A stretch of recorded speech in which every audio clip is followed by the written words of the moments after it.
자, 오늘 성탄절에 드리는 말씀의 제목은 소망을 주는 성탄절 제목을 말씀을 드립니다. 자, 오늘은 한 해의 마지막 주일이고 또 성탄절입니다. 여러분, 마지막 주일이라는 말을 들으니 어떤 느낌, 어떤 기분이 드십니까? 자, 올 한 해를 돌아보면 아마 이런 생각하시는 분이 계실 것입니다. 참 빠르게 지나갔다, 참 세월 빠르다, 이런 이야기, 이런 생각하시는 분들이 아마도 많을 것입니다.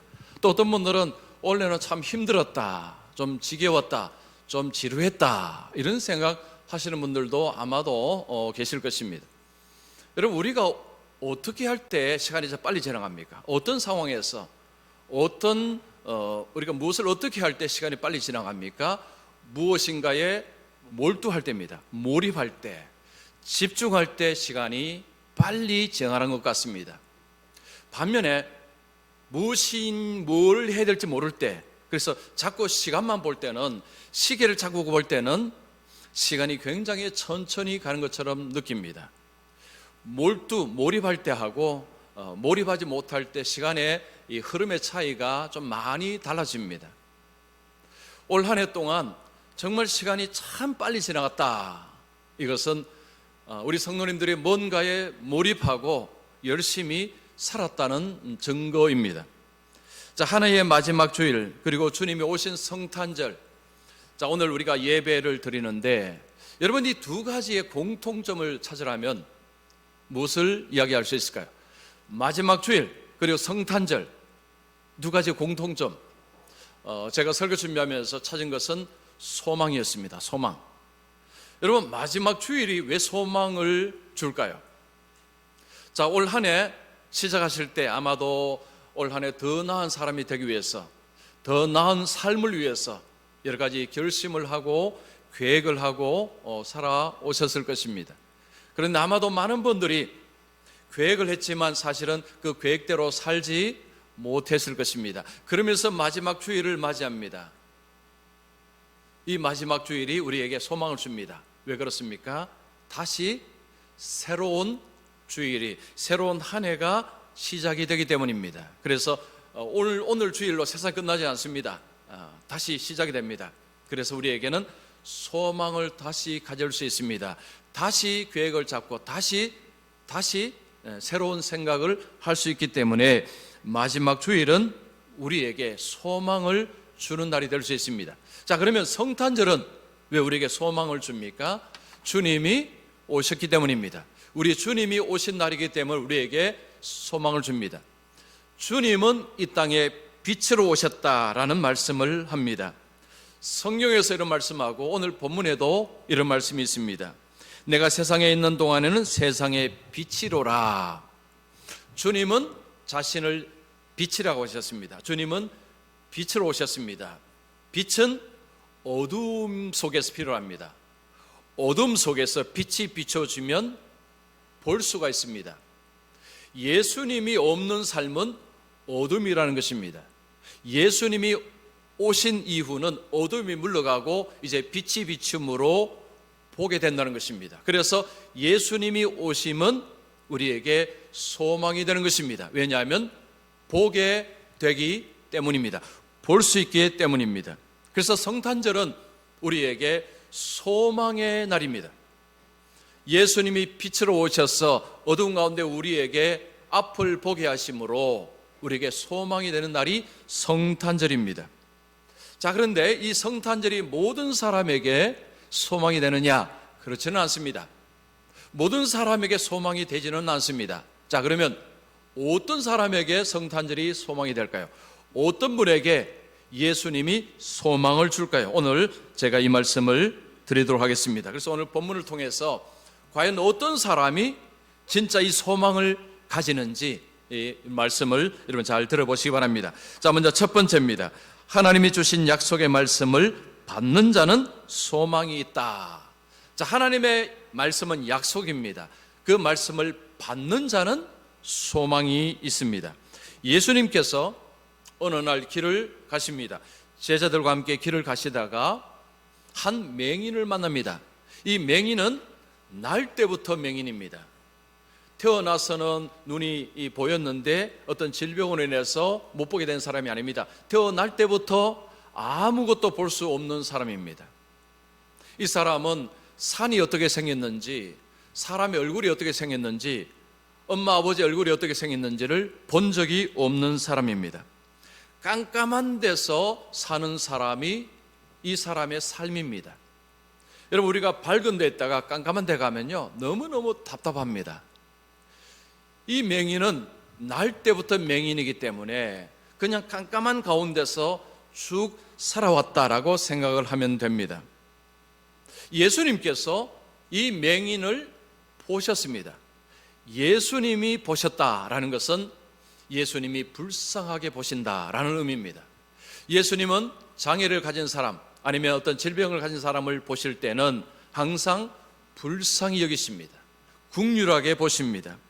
예수님은 이 맹인을 보실 때 긍휼하게 보셨는데, 근데 그의 제자들은 그렇지 않았습니다.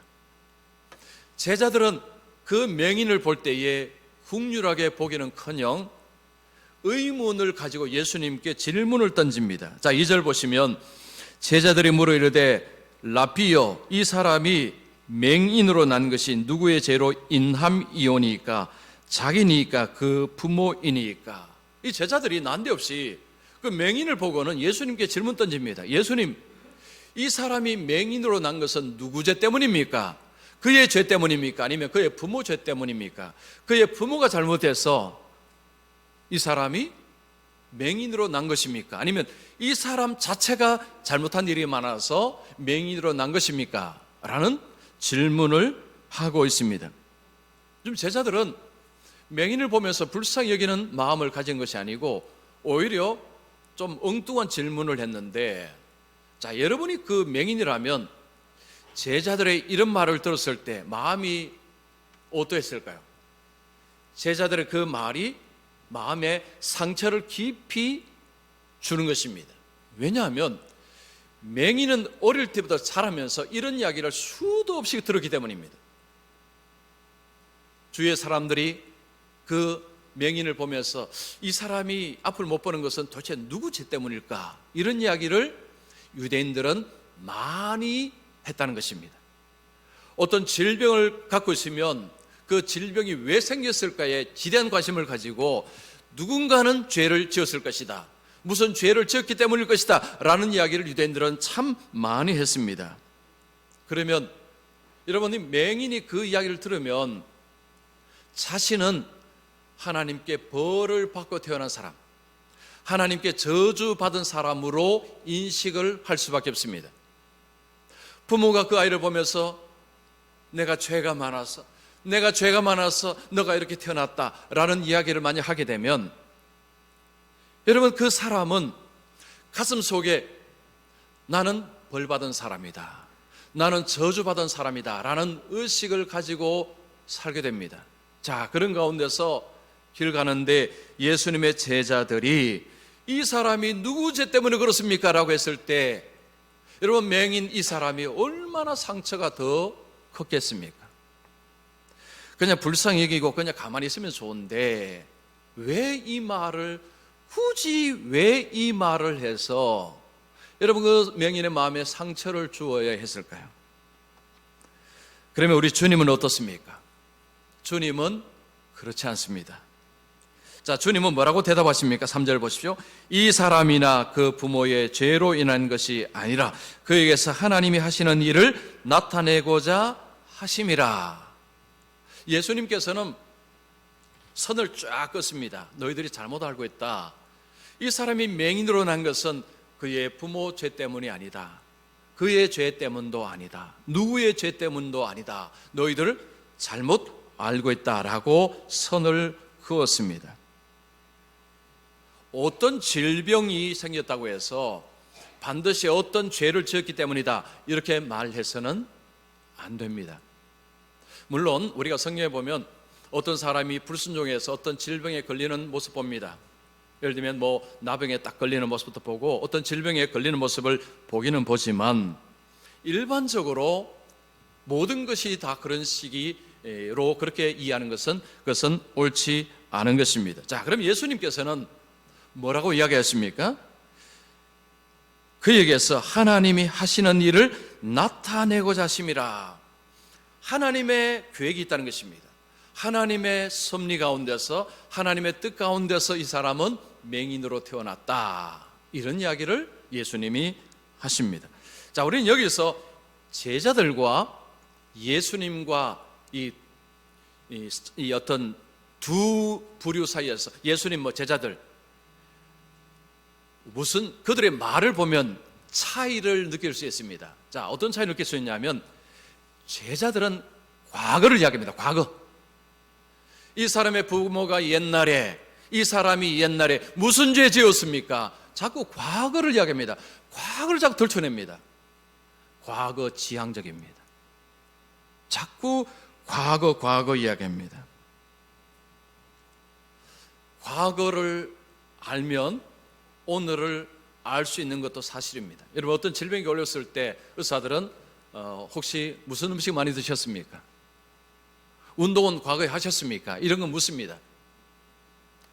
어떤 질병을 가졌을 때 그 질병을 고치기 위해서 이런 질문하는 것은 필요합니다. 그런데 어떤 질병이 걸렸다고 죄로 엮어서 이 사람은 무슨 죄를 지어서, 그 부모는 무슨 죄를 지어서 이렇게 말하는 것은 옳지 않습니다. 자, 우리 주님은요, 이 사람의 과거에는 관심이 없습니다. 오히려 미래를 이야기합니다. 하나님이 하시고자 하는 일을 나타내고자 함이라. 하나님이 하시는 일, 미래입니다. 제자들은 과거를 이야기합니다. 주님은 미래를 이야기합니다. 하나님이 이 사람을 통해서 뭔가를 행하실 것이다. 미래를 지향하게 만듭니다. 제자들은 과거를 팔려고 합니다. 과거에, 옛날에 이 사람이 무슨 죄를 지었는가? 예수님은 하나님이 이 사람을 통해서 앞으로 뭔가를 행하실 것이다. 예수님 말씀을 들으면 기대가 생깁니다. 그러면 예수님이, 하나님이 무슨 일을 하실 것인가라는 기대를 하게 만듭니다.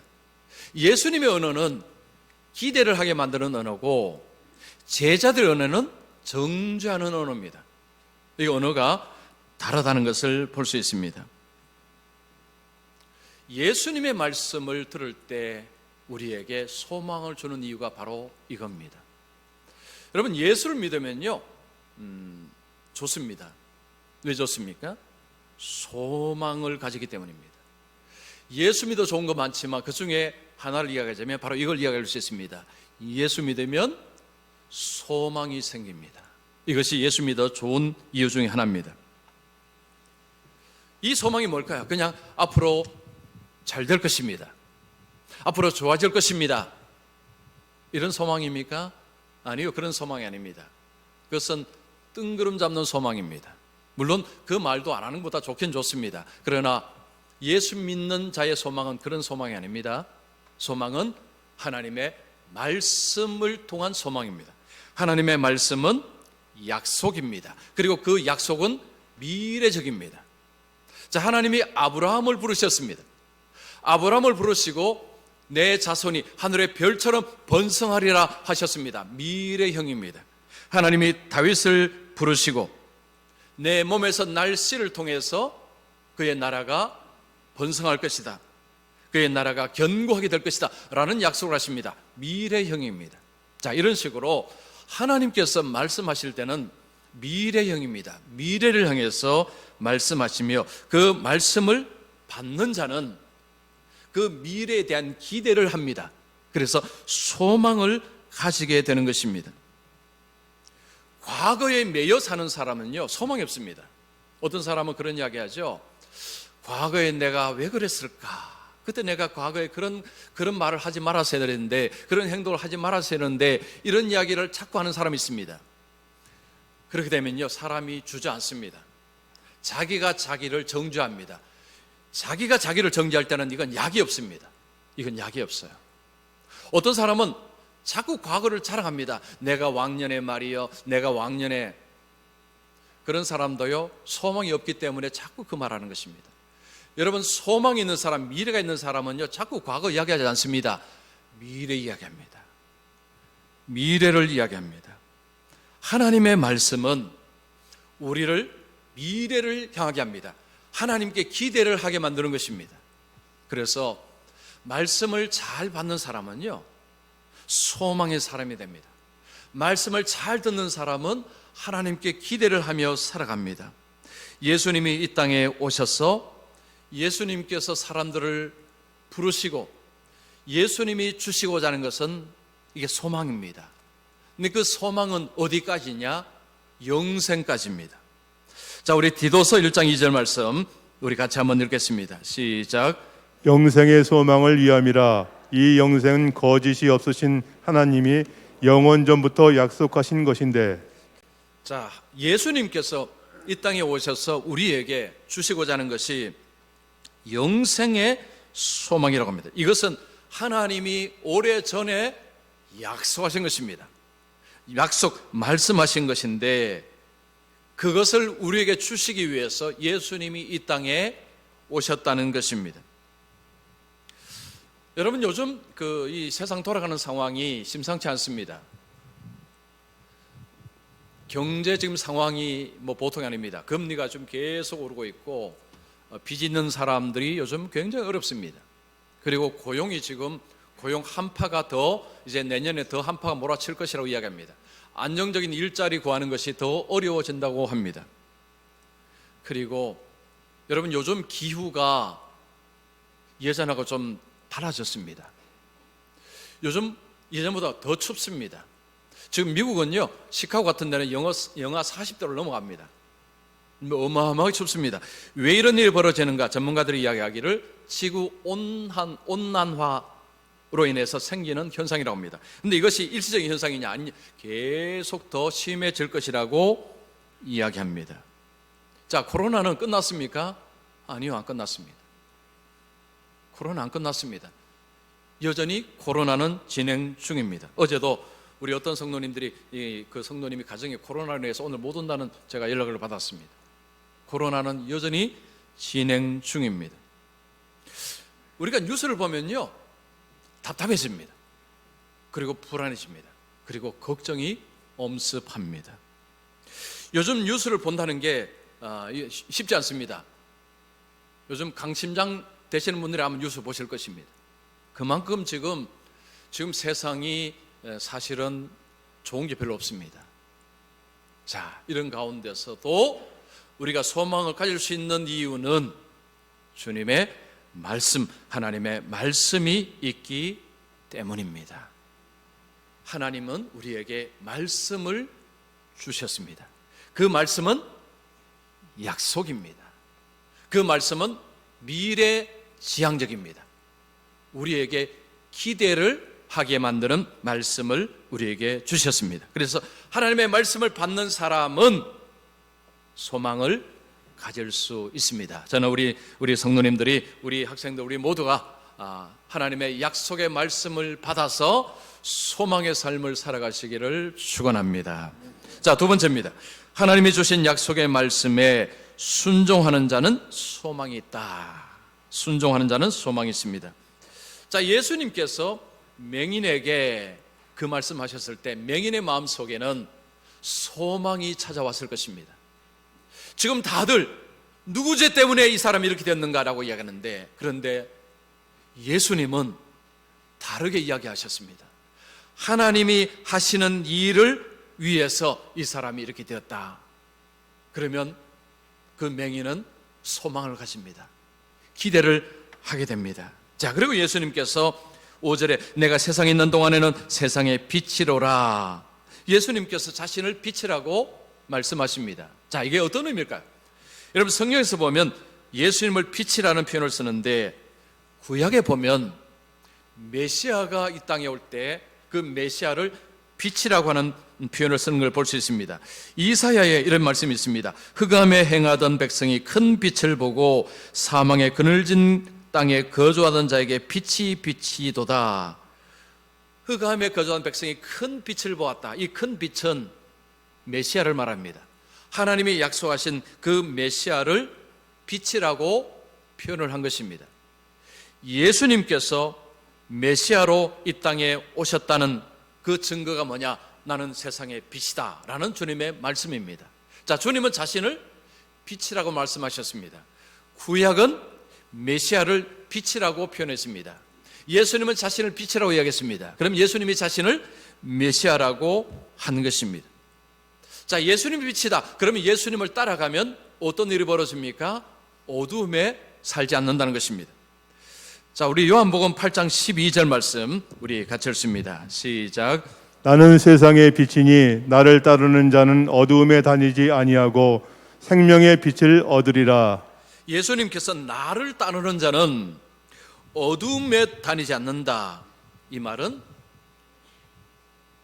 빛 속에서 살게 된다는 것입니다. 여러분, 우리가 밤에 집에 딱 들어가면 뭐부터 켭니까? 스위치부터 켭니다. 불부터 켭니다. 왜냐? 밝히 보기 위해서입니다. 예수님께서 약속하시기를 예수님을 따르는 자, 예수님을 믿는 자는 어두움에 살지 않는다고 했습니다. 즉 보게 된다는 것입니다. 이게 뭘 의미할까요? 영적인 눈이 열린다는 것입니다. 영적인 눈이 열려서 이전에는 못 보던 것을 보게 되었다는 것입니다. 여러분, 우리의 눈이 어떤 사람은 2.0인 사람도 있고 1.5 있는 사람도 있고 뭐 2.0만 해도 야, 눈 좋습니다 라고 이야기합니다. 여러분, 육체의 눈이 아무리 좋아도 볼 수 없는 것이 많습니다. 코로나 바이러스 보신 분 계십니까? 우리 학생들 코로나 바이러스 봤어요? 아무도 못 봤습니다. 현미경으로만 봐야 보여집니다. 여러분, 저 멀리 있는 거, 멀리 떨어진 것은요 눈으로 봐도 안 보입니다. 망원경으로 봐야 보입니다. 여러분, 이 땅에 어떤 것은요 현미경으로 보면 보입니다. 망원경으로 보면 보입니다. 자, 그런데 현미경으로도 망원경으로도 볼 수 없는 것들이 많습니다. 그 중에 하나를 꼽으라면 저는 하나님이라고 말하고 싶습니다. 여러분, 하나님은 현미경으로도 안 보입니다. 망원경으로도 안 보입니다. 자, 그러면 하나님은 어떻게 보느냐? 예수님이라는 렌즈를 끼면 보인다는 것입니다. 하나님을 볼 수 있는 방법은 예수님이라는 렌즈를 끼는 것입니다. 예수님을 통해서 하나님을 볼 수 있습니다. 그래서 하나님을 보지 못하던 사람이 예수님이 들어오자 눈이 열리면서 하나님을 보게 된다는 것입니다. 하나님이 살아계시는구나, 천국이 있구나, 지옥이 있구나 라는 것을 알게 된다는 것입니다. 예수님이 아니면 없다라고 이야기합니다. 그런 것 없어. 근데 예수님이 들어오면 하나님이 계시는구나, 천국이 있구나, 지옥이 있구나, 이런 것들을 알게 된다는 것입니다. 자, 예수님이 들어오면 안 보이던 것이 보입니다. 자, 오늘 본문에서 이 맹인이 예수님으로 인해서 이제 보게 됩니다. 자, 그 상황을 한번 보겠습니다. 예수님이 말씀하시고 땅에 침을 뱉고는 진흙을 이겨서 그의 눈에 바릅니다. 그리고 그에게 명령하십니다. 실로암 못에 가서 씻으라. 실로암 못에 가서 씻으라라는 명령을 그에게 하십니다. 자, 예수님께서 사람을 고치실 때 어떤 데는 말씀으로만 하십니다. 근데 어떤 데는 예수님이 손을 이렇게 쓰기도 하십니다. 예수님이 이 모양 저 모양을 하시는데 결국은 권능으로 다 고칩니다. 예수님이 왜 이렇게 다르게 하시는가 우리는 알지 못하지만 중요한 것은 예수님이 고치신다는 것입니다. 예수님은 병자를 고치십니다. 이 맹인이 예수님이 자기 눈에 뭔가를 바르고는 실로암 못에 가서 씻으라고 말하는데, 자, 우리 성도님 같으면 그 말을 듣고 실로암 못에 가서 씻을 수 있겠습니까? 여러분, 과연 씻겠습니까? 여러분, 이게 쉬울까요, 어려울까요? 이게 쉽지가 않습니다. 왜냐하면 너무 쉽기 때문입니다. 너무 쉬워요. 이 사람은 평생 앞을 못 보던 사람입니다. 여러분, 아침마다 물로 세수를 했겠죠. 실로암 못에 가서 씻어서 눈이 뜨인 사람은 들어본 적이 없습니다. 근데 지금 예수님이 갑자기 지금 얼굴에 뭘 바르고는 실로암 못에 가서 씻으라고 했을 때 그 말을 듣고 과연 순종할 수 있겠느냐? 쉽지 않습니다. 과연 내가 가서 씻는다고 이게 무슨 일이 일어날 것인가라는 의문, 회의가 먼저 들면 사람은 안 움직입니다. 그러면 안 갑니다. 그런데 이 사람은 갔습니다. 그리고 씻었습니다. 어떻게 되었습니까? 복이 되었습니다. 복이 되었습니다. 이 사람은 이제 복이 되었습니다. 예수님께서 하라고 한 것을 하니까 눈이 열려버린 것입니다. 자, 어떤 목사님이 모임에서 성도들에게 이런 질문을 했습니다. 자, 여러분 잘 들어보세요. 이거 한번 잘 들어보십시오. 신앙생활하는 것하고 자전거 타는 것하고 어느 것이 어렵습니까? 라고 물었습니다. 여러분, 어느 것이 어렵습니까? 신앙생활하는 거하고 자전거 타는 거, 우리 학생들 어느 것이 어려울까요? 학생들은 묵묵부답이군요. 자, 우리 어른들 여러분, 신앙생활하는 거, 자전거 타는 거 어느 것이 어렵습니까? 다 그렇게 생각하시죠? 자, 이 목사님은요 거꾸로 이야기했습니다. 거기 계신 분들도 다 신앙생활이라고 하겠는데 목사님이 아닙니다. 자전거 타는 것이 더 어렵습니다 라고 했습니다. 그래서 사람들이 아니 어떻게 자전거 타는 게 더 어렵습니까? 다들 이제 궁금해한 것입니다. 자, 목사님 설명 들어보십시오. 이런 것입니다.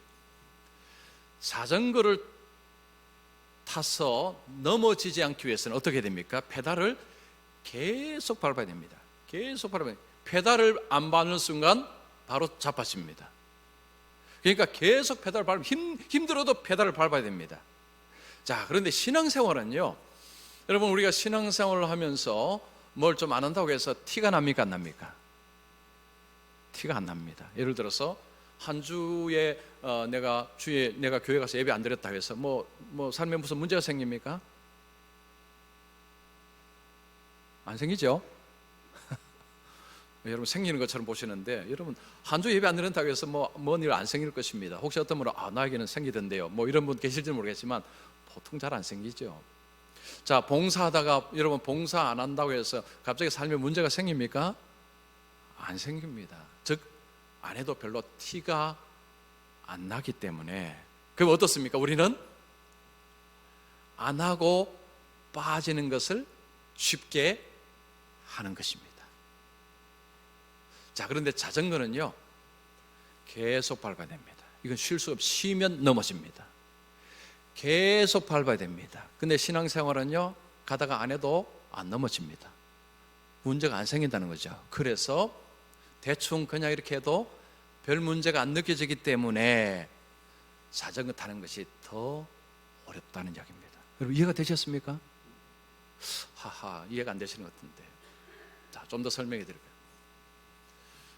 우리가 하나님의 말씀에 순종한다는 것은요, 결국은 자전거의 페달을 계속 밟는 것을 의미합니다. 즉, 순종의 페달을 계속해서 밟아갈 때 신앙은 계속해서 전진해 가는 것입니다. 자, 그런데 여러분, 우리가 이 순종의 페달을 계속해서 밟아가느냐? 여러분, 계속 잘 밟아가십니까? 오늘 많이 모이시니까 대답을 잘 못하시는 것 같은데요. 여러분, 우리가, 그건 저 포함해서요, 우리가 순종의 페달을 계속해서 밟는 것을 힘들어합니다. 이게 현실입니다. 우리가 계속해서 이 순종의 페달을 계속해서 사실은 밟아가야 되는데 그거 안 밟는다고 해서 갑자기 삶에 문제가 안 생기니까 우리는 하다가 멈추는 경우가 많다는 것입니다. 자, 그런데 여러분, 성경에서 이 하나님의 권능, 그 하나님의 일하심을 삶 속에서 경험하는 사람들이 갖고 있는 공통적인 특징이 있습니다. 자, 세 가지 특징이 있습니다. 첫 번째는 말씀을 잘 듣습니다. 말씀을 잘 받습니다. 듣는다 받는다 똑같은 의미입니다. 두 번째는 그 말씀을 믿습니다. 말씀을 듣고 말씀을 믿습니다. 그 다음에 뭘까요? 순종합니다. 요 세 가지가 그냥 이 쌍입니다. 쌍. 듣고 믿고 순종하고. 여러분, 성경의 사람들을 보면 성경에서 이 하나님의 사람들이 어떤 뭔가 하나님의 능력을 체험할 때 보면 공통적인 이런 것을 볼 수 있습니다. 자, 말씀을 들어야 됩니다. 그리고 믿어야 됩니다. 그리고 순종해야 됩니다. 이 세 가지가 있을 때 하나님의 권능, 그 주님의 능력, 하나님의 말씀의 능력을 경험한다는 것입니다. 자, 주님은 빛으로 이 세상에 오셨습니다. 자, 주님을 맞이하는 사람, 주님을 자신의 마음속에 맞아들이는 사람은 이제는 보인다는 것입니다. 보인다는 것은 소망입니다. 앞이 보인다는 거죠. 천국이 있구나. 하나님 나라가 있구나. 여러분, 그걸 있는다는 것을 인정하는 사람이 소망을 가집니다. 그러면 내가 죽으면 천국 가는구나. 내가 죽으면 하나님 나라 가는구나. 이 기대를 하는 사람이 소망이 있는 것입니다. 그래서 예수님이 들어왔다, 예수님이 우리 속에 들어왔다는 것은 소망이 우리 속에 들어온 것입니다. 그래서 여러분, 세상의 여러 가지 조건과 환경은 아마도 앞으로 더 이상하게 힘들어질 수도 있습니다.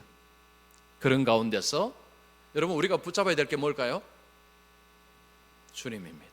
그리고 하나님의 말씀입니다.